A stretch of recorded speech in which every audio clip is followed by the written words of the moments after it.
All right, welcome back to the channel. It's your boy Fanon, and in this video, we're going to be in the 140-pound division, where word is that the Devin Haney-Ryan Garcia fight is back in negotiations after Rolly Romero and Isaac Cruz have agreed to fight each other for the WBA title, and Ryan Garcia did not get the fight with Rolly Romero. Now Eddie Hearn is saying that's the fight that we want to make for Devin Haney in April. Let's talk about the high likelihood that that does not take place and why in this video.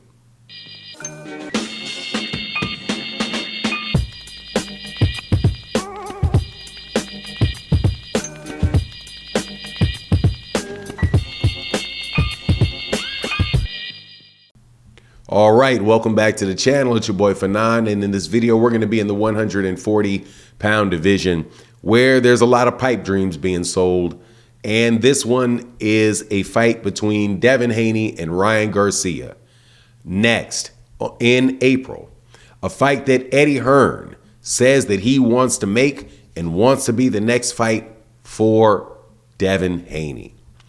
Only one big problem. I doubt very much that that's how Oscar De La Hoya feels. And that, more than likely, is why the fight between Ryan Garcia and Devin Haney did not go through the first time they started talking about it, before they shifted over to talking about fighting Rolly Romero.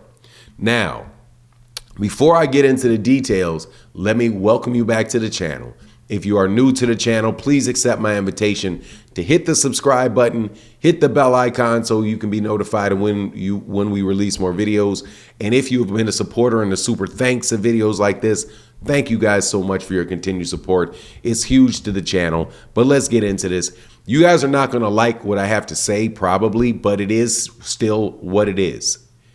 There's pretty consistent things that go on in boxing as it relates to business. And one of the main things are that you do not throw away your bigger name fighters for no reason. If you do not think, and for no reason, you have to think that you are going to get something back in return for it, even in a very big money fight or in a victory against somebody that will lead you to a real big money fight, right? Or you have both people. You have interest in both people, and you're going to win no matter what way the fight goes. It's a win-win for the promoter, for the fighters, and everybody above. That is not a scenario. None of those scenarios apply to Devin Haney versus Ryan Garcia. It may apply to Devin Haney. It may apply to Eddie Hearn, but it will not apply to Oscar De La Hoya. And that is why I said from the beginning that I did not believe Ryan Garcia was going to fight Devin Haney. And I still do not believe it, even if there's a WBC belt on the line. And even if Devin Haney is able to get out of the mandatory challenge that he already has, which I doubt very much he will be able to, because the mandatory challenger that he has is now represented by Bob Arum. And Bob Arum may feel that he has a shot at getting that WBC belt up off of Devin Haney with Sandor Martin. But let's look at it from the Oscar De La Hoya side. Now, one thing that I want to point out is, and I've heard people mention it, is talking about the relative market value between Ryan Garcia and Devin Haney. And they point to the fact that Devin Haney's gate was higher, significantly higher, 70% higher, I do believe, or 1.5, so 50% higher than Ryan Garcia's last gate in a fight that took place in Houston, right? I think Devin did a $1.5 million gate, and Ryan Garcia did $1 million gate. So that would mean that, hey, Ryan needs to fight Devin because Devin is a bigger name. I would pump the brakes on that a little bit for a couple reasons.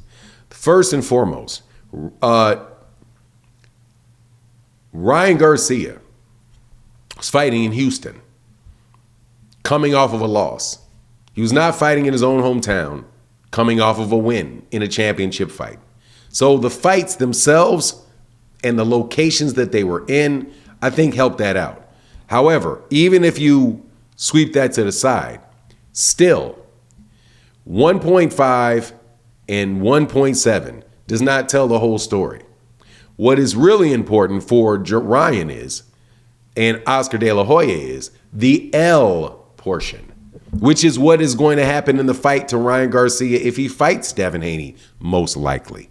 So what interest is it in it for Oscar De La Hoya to say, sure, let's put Gervonta Davis, let's put Ryan Garcia in there with Devin Haney, a fight that he will most likely lose, and then we have no chance whatsoever of building up Ryan Garcia again, if that's his interest. Because, truth be told, $1 million gate coming off of a loss in Houston, Texas, it's not Gervonta Davis. It's not Canelo Alvarez. It's not Errol Spence. But it ain't nothing to sneeze at. And I've said that before, anything over $1 million gate is good. That's the way that I see it. Anything over $1 million is a good gate. You are some degree of an attraction. Most of the fights that I go to, that because I don't like to be in really, really big crowds and all of that stuff, I want to be able to get in, I want to be able to get out. A lot of those, I'll go to fights like, say, at the Alamo Dome, and they'll only have like one corner of that thing open for fighters that are like Mark Magsayo or Brandon Figueroa, O'Shaquie Foster, guys like that, right? Good, very, very good fighters, people that we know, but people that we would say, okay, these guys are not huge draws. The fact that you can generate $1 million in a stadium says, look, man, if I put you in a bigger fight, something may happen.